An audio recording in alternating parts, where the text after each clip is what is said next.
बिहार की पावन धरती वैशाली से बाबा हरिहर धाम से लेकर के माता सीता की धरती नेपाल मुक्ति धाम तक की ये यात्रा, जिसका आप ये विहंगम दृश्य, इतना सुंदर पावन दृश्य देखेंगे। थोड़ा इधर दिखा दूँ।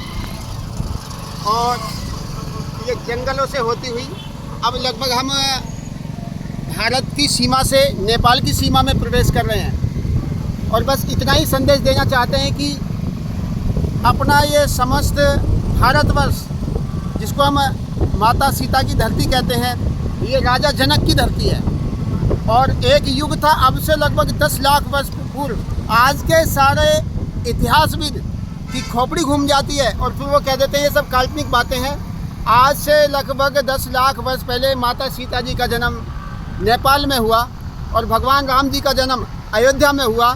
तो अयोध्या से एक यात्रा कभी निकली होगी नेपाल के लिए, लेकिन ये यात्रा बाबा हरिहर धाम से लेकर के मुक्ति धाम तक जा रही है।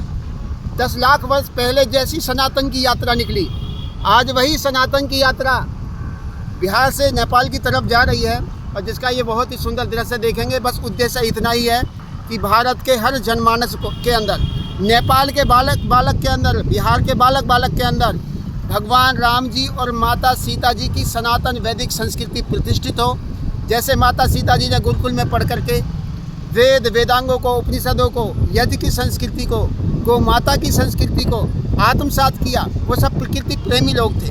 उनके समय में कितना सुंदर नज़ारा हुआ करता होगा, ये तो आज कल्पना की बात ही रह गई। मैं कहना ये चाहता हूँ कि भगवान राम जी ने जैसे गुरुकुल में तपस्या की, माता सीता जी ने जैसे गुरुकुल में तपस्या करके और एक मिसाल बनाई, रघुकुल रीत सदा चली आई, प्राण जाए पर वचन न जाए।